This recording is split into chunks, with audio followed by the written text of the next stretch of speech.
Episode 47 में हम देखते हैं सच पता चलने के बाद जून को रैन पर बहुत गुस्सा आता है। वो सोचती है मैं अब तुम्हें नहीं छोड़ूंगी रैन। वो रैन को देखकर उसके पास जा रही थी, लेकिन तभी उसे हान रोक लेता है। जून कहती है जाने दो मुझे, पर हान उसको जाने नहीं देता है और बोलता है अगर तुम्हें कुछ भी हो जाएगा तो। जून कहती है तुम्हें क्यों फर्क पड़ रहा है। हान बोलता है मैं तुम्हारा बॉस हूँ, अगर तुम्हें यहाँ पे कुछ हो गया तो मुझे ब्लेम करेंगे। वैसे भी तुम्हें जो कुछ भी करना है शांत रहकर करना चाहिए। जुंग सोचती है हान सही कह रहा है, अगर रैन से अभी मैंने सवाल पूछ लिया तो वो बचने के लिए जरूर कुछ प्लान बनाएगी। फिर वो वांग को जाकर सारा सच बता देती है। वांग कहता है उसे तो सजा मिलकर ही रहेगा। अब जुंग सारा एविडेंस लेकर सीधे पुलिस के पास आती है। सब कुछ देखने और सुनने के बाद उसको भी सच पता चल जाता है। वहीं दूसरी तरफ रैन ये सोच रही थी कि जुंग उसको ऐसे क्यों देख रही थी। हम देखते हैं हान को भी पता चल जाता है कि सोंग रैन की बेटी थी। जुंग घर आकर सोंग के बारे में सोच कर बहुत रोती है। उसे तो यकीन नहीं हो रहा था कि सोंग रैन की बेटी थी, जिसको उसने इतने प्यार से पाला था। अब वो खुद को रोक नहीं पाती है, इसलिए सीधे रैन के पास आकर उसे थप्पड़ मारने लग जाती है और कहती है तुम्हें क्या लगा तुमने जो घटिया हरकत किया है उसके बारे में किसी को भी नहीं पता चलेगा। तुमने अपनी बच्ची को मेरी बेटी के साथ बदल दिया। तभी वहाँ पे हान और जीहुन भी आ जाते हैं। जीहुन को देखकर रैन घबराते हुए बोलती है ये जुंग झूठ बोल रही है, इसकी बातें मत सुनो। जुंग कहती है इसने सिर्फ बेबीज को नहीं बदला था, मुझे किडनैप करके क्लिफ से भी धक्का दे दिया था। फिर भी रैन अपनी गलती मान नहीं रही थी। तभी वांग आकर बोलता है मैंने खुद डीएनए रिपोर्ट पढ़ा है। अब क्या था, जीहुन गुस्सा होकर वहाँ से चला जाता है। उसे अब रैन से घिन आ रही थी। रैन अपनी मॉम को आकर सब बता देती है। उसकी मॉम कहती है तुमने जो किया है उसकी सजा मिल रही है।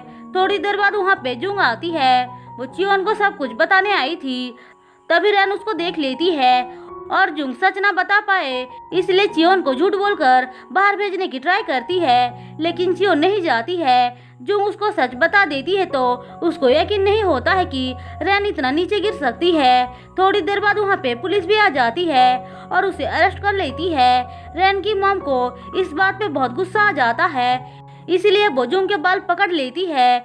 जुंग खुद को छुड़ाकर बोलती है इसका मतलब तुम्हें भी सच पता था, बताओ मेरी बेटी कहाँ है। रैन की मॉम सोचती है अगर मैंने सच बता दिया तो ये रैन को नहीं छोड़ेगी, इसलिए बोलती है मुझे नहीं पता। जुंग अपनी बेटी के लिए बहुत रोती है। अब वहाँ पे हान आकर उसे संभालता है। चियोन उसको बताती है कि वांग ने उसके साथ बिजनेस डील तोड़ दिया है रैन के वजह से। हान वो सुनकर शॉक्ड हो जाता है क्योंकि उसे इस बारे में कुछ भी पता नहीं था। वहीं दूसरी तरफ रैन पुलिस के सामने बहुत अकड़ कर बात कर रही थी।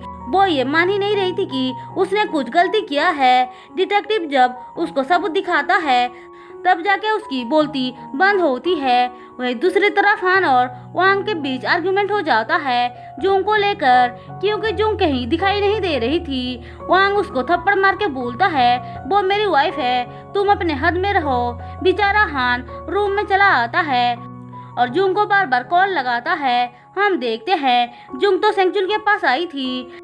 वो जो कुछ भी हुआ था उस सब के लिए उसको ब्लेम करती है। उन दोनों को भी सच पता चलने के बाद बहुत बड़ा झटका लगता है। जुंग रोते हुए बोलती है मेरी बेटी को वापस लेकर आओ। वहीं दूसरी तरफ जीहुन घर आता है और अपने डैड से लड़ने लग जाता है। वो कहता है रैन के बारे में सब पता होने के बाद भी आपने मेरी शादी करवा दी, आपको शर्म नहीं आता।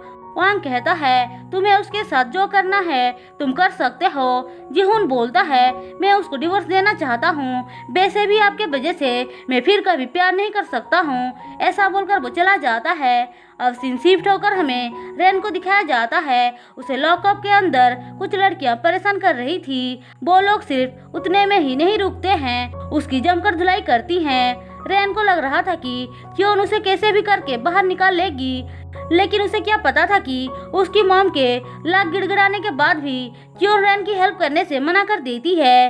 अगले दिन जूंग उसे मिलने आती है। वो उससे अपनी बेटी के बारे में पूछती है। रैन कहती है तुम्हारी बेटी सॉन्ग तो मर चुकी है और मैंने बच्चों को नहीं बदला है। जूंग कहती है तुम कितना भी मना कर लो पर सजा तो तुम्हें मिलकर ही रहेगी। तुमने मुझे किडनैप किया था, उसका फुटेज भी मिल चुका है। अब तुम नहीं बचोगी रैन। ऐसा बोलकर वो चली जाती है और इसी के साथ एपिसोड 47 खत्म होता है। दोस्तों, अगर आपको मेरी एक्सप्लेनेशन पसंद आए हो तो चैनल को सब्सक्राइब और वीडियो को लाइक जरूर कर देना।